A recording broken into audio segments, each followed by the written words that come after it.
telling him about it one time. How long ago? Does he still have it? Like when he was in Old Forge. Okay. And I don't know if it has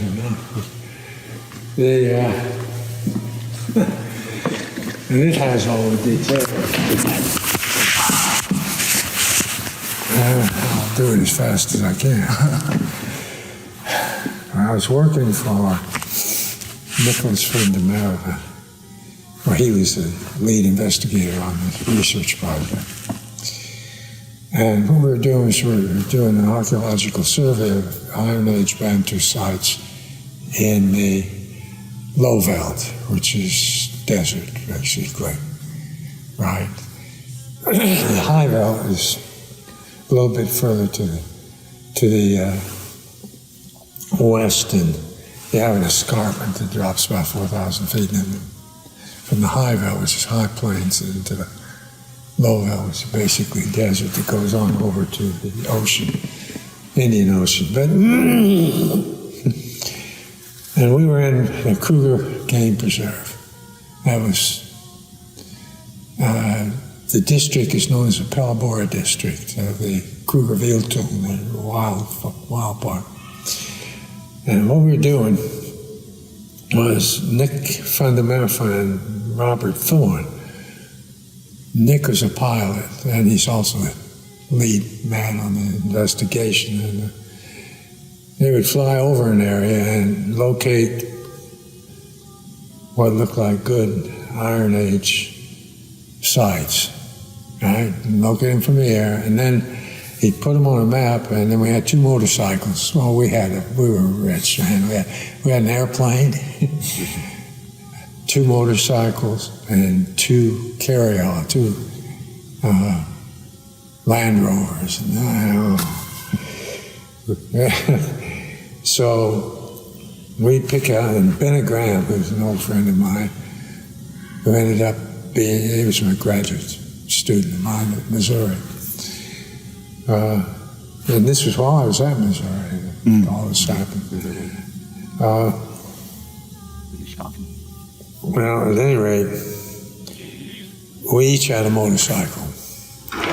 And we would look at the map, and we would go ground check sites. The only way you could get in there was motorcycle most of the time. It's the desert. So, and in the evenings, we'd meet at a designated. We had radios so we could talk to one another, but we would meet at a particular place and make a camp there and discuss what we'd seen, what we were going to recommend, etc., with respect to whether this site or that site is worthy of more investigation, etc. Okay. We were at a place at a copy. A copy is a sonetic plug that rises out of the desert, and that's where the sites are. They're terraced around the edge of that. These are Iron Age sites. They're near iron ore deposits too. That's in the mines are these little small shafts, and they have little girls working in them. They go down hundreds of feet into it. Yeah, that's why you find female little girl skeletons. It's dangerous work, hard work. But at any rate, there were smelting furnaces. Well, when we were there at the Kapalway, the Kopi Kapalway, which had a lot of terraces and remains of houses and a whole series of furnaces, smelting furnaces out in the desert nearby. Well, we were camped there. And our camp usually consisted of hammocks, 2 hammocks, and a fire. And we had food, usually beans and hot dogs, or beans and rice, or something like that. And so we were cooking, and it was dark, beginning to get dark.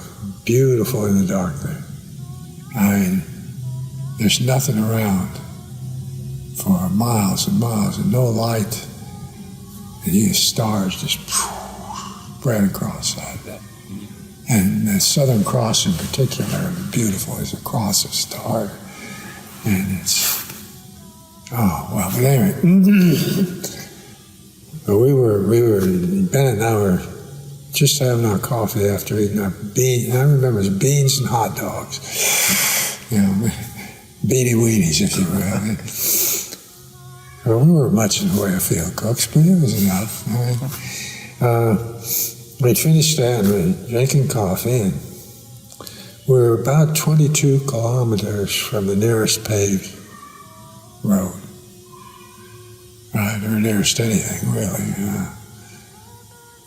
And we heard this bonk. Bonk. Somebody's driving across the desert, and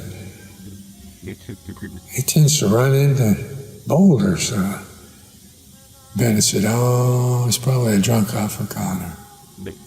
And lo and behold, after about half an hour, there was this big arroyo. And he came up out of that arroyo and came into our camp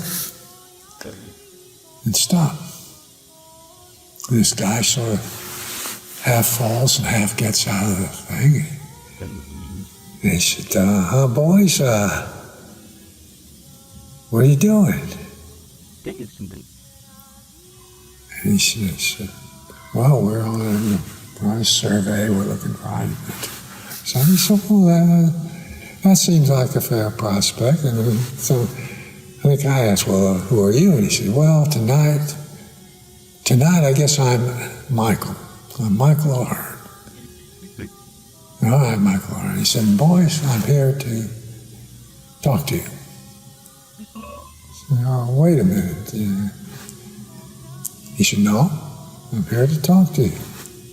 Because I think you're both taking the wrong turn.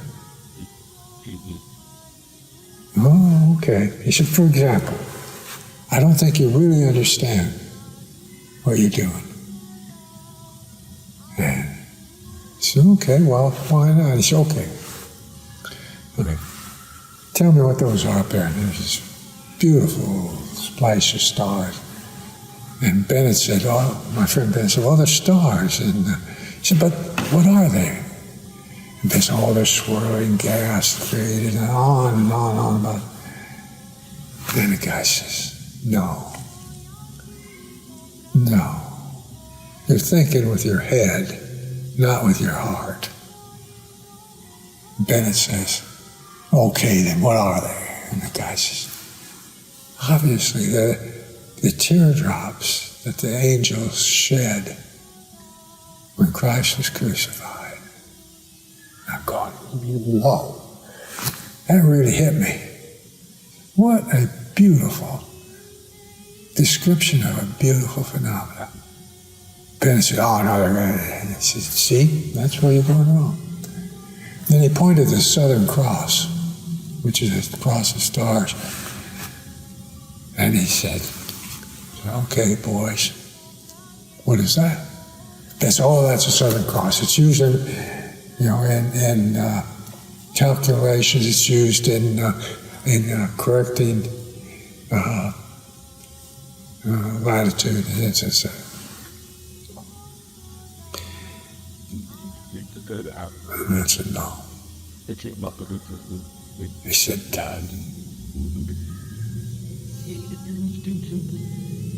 and we'll help you find your way. That's true. But that's a cross. And you can't say anything more profound about it than it's a cross. And it's saying to you, boys, that you should shoulder your own cross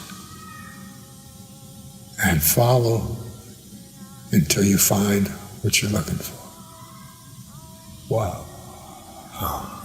Okay.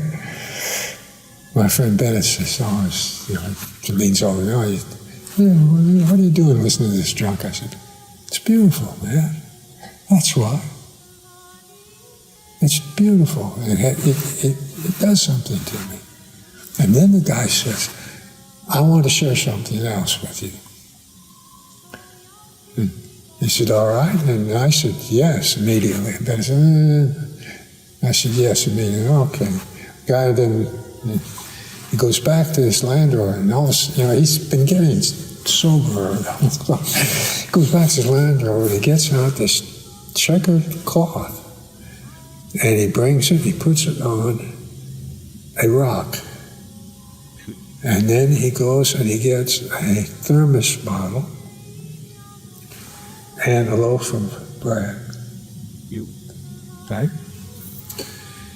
And he said, I will show you the real meaning of the stars and the Southern Cross here in a minute. And he blesses the bread and puts it down, breaks it, presses it, puts it. And he takes a thermos and he has wine in it. Pours some wine out of that. And he said, now, this is the body which is given to the world for redemption.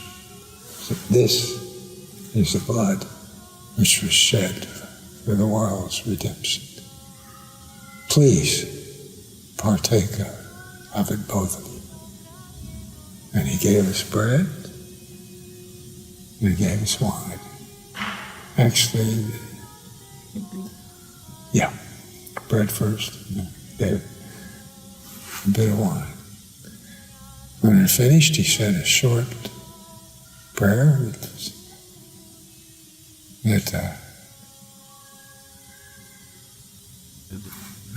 that I could remember, but I'm not going to. I'm not going to right now. And then he very carefully made sure that all the crumbs were taken and folded up the tablecloth. He took the thermos and put them both in his lantern and said, boys, I've got to go now. But I want you to think about what's happened here. Did you both have bread and wine? Yes. And bread. Both has bread and wine. And think about what's happened and what it means. Not just to you, but to everybody, to all. He got this Land Rover, very sober, which kind of, Michael got very sober all of a sudden.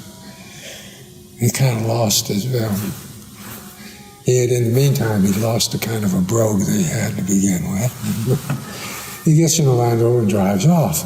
He goes down into the arroyo and he doesn't come up the other side.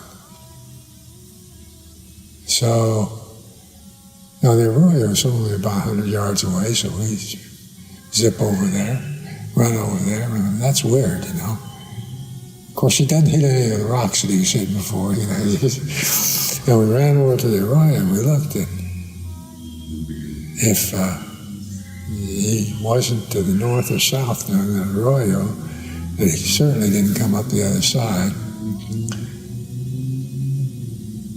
Unless, of course, he turned all his lights off, which would be dangerous and unnecessary. All right. So 10 years later. Well, let me stop you there. You heard him driving for 30 minutes towards you. Yeah. We heard him driving for about 5 minutes away, less than 5 minutes. Less than 5 minutes. Yeah. And then the sound stopped. Yeah. The sound stopped on the lights that had gone down into the... All right. Good.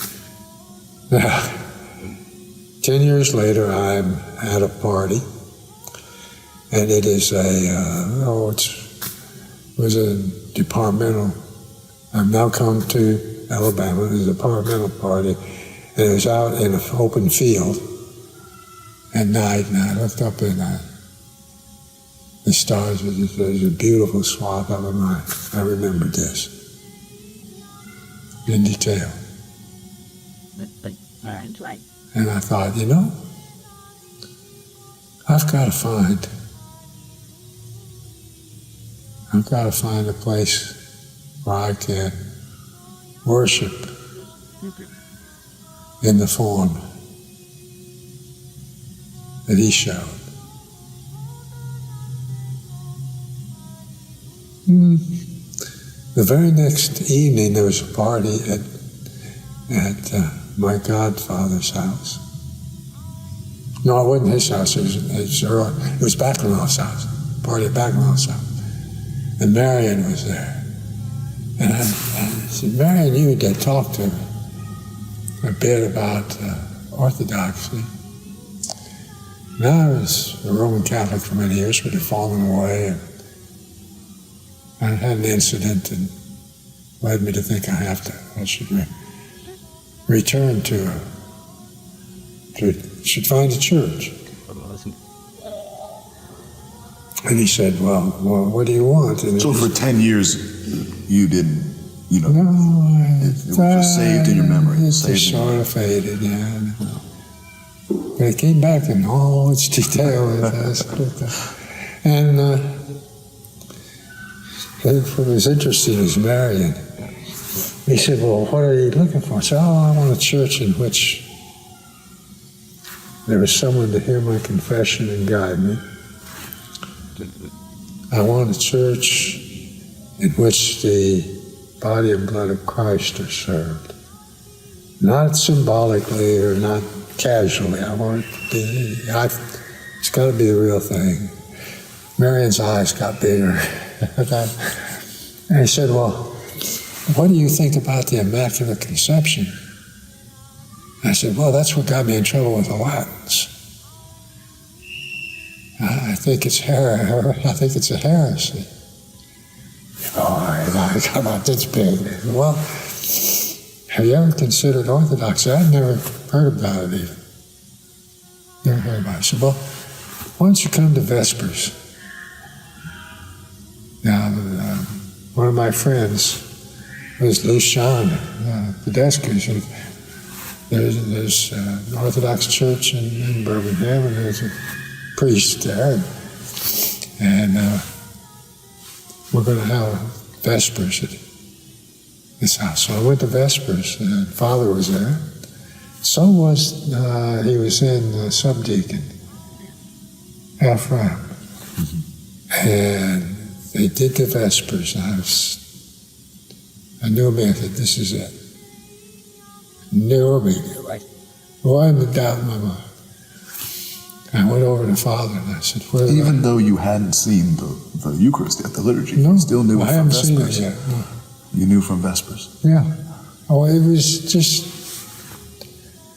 it wasn't something intellectual. It was just something inside me. I just knew immediately that was it. I went over to Father and says, where do I sign up? And God looked at me, what? And he said, well, did you have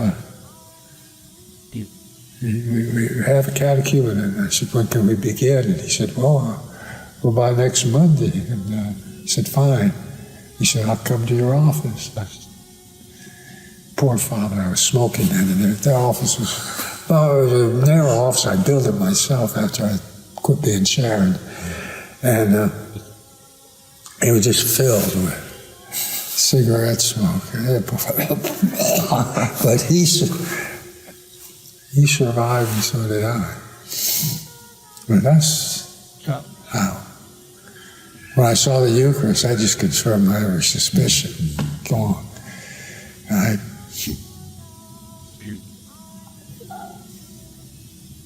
And so that's why your son is named Michael? Is that why your son's name is Michael? Mm-hmm. Oh, yeah. Michael O'Hearn. Now, what he said precisely, Michael O'Hearn it is tonight.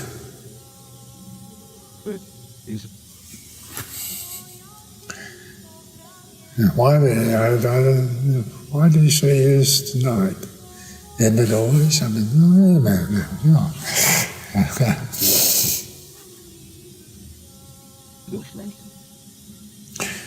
Now, I talked to Bennett later. I talked to Bennett quite frequently because he was a student of mine, and he became the chief archeologist at Tennessee Valley Authority, TVA. And I talked to him, and I said, do you remember? And he said, oh, yeah, the old drunk, yeah. That was kind of nice of him to give us that bread and wine. And he just didn't. He saw the whole thing so differently. It was unbelievable. And he's still to this day, he's an atheist. He is to this day. He thinks that his mind is better than God's word, or presence, or even presence, God's presence. That's what all of that. Kind of interesting. I've told him several times, you ought to think about this differently. No, you're not going to fool me. I said, no, I know I'm not. I'm not trying to. You've done a good enough job. Well, that's, I left out a number of details, but but those are the major details that I thought were important. Thank you.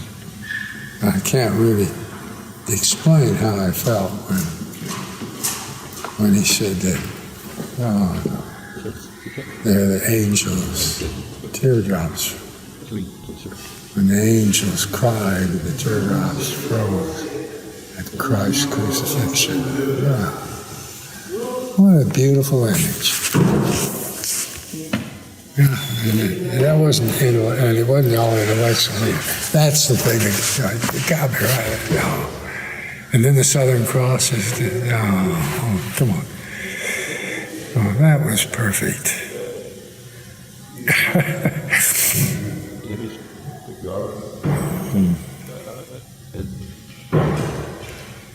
Actually, I didn't describe exactly how because I left out the one thing.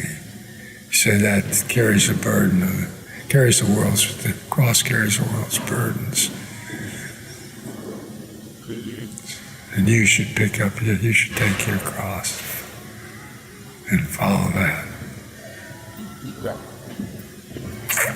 Hey. Okay. Well, thank you.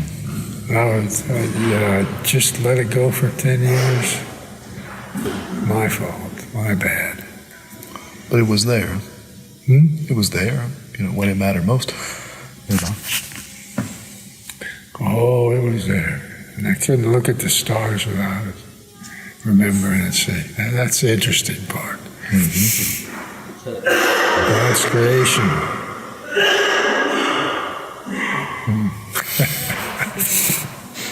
Well, I wrote this all down, including the kind of motorcycle we were riding in letter to Father.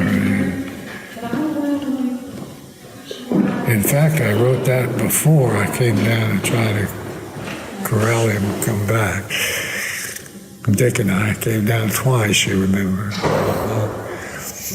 We were determined. Diego, get him back. Yeah.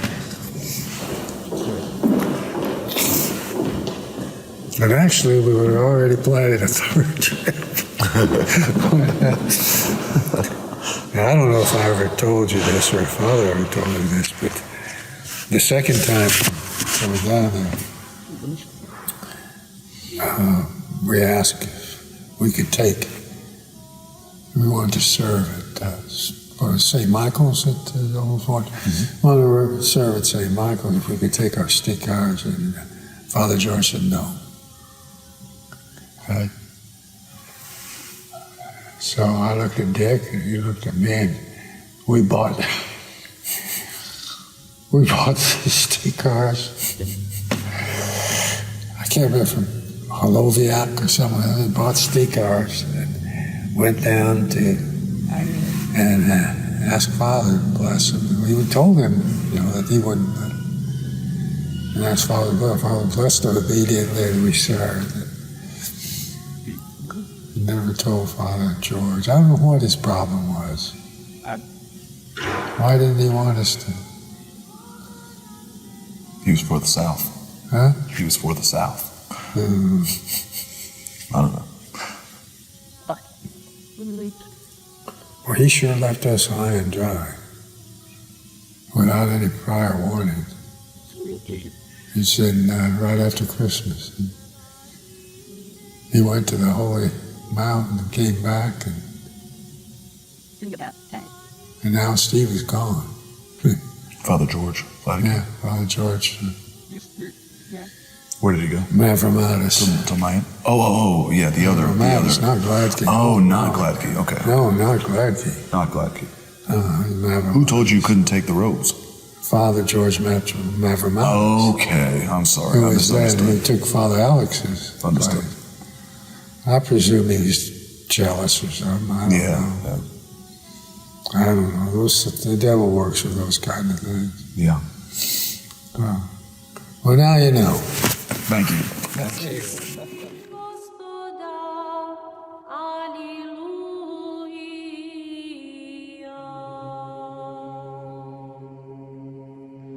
Alleluia.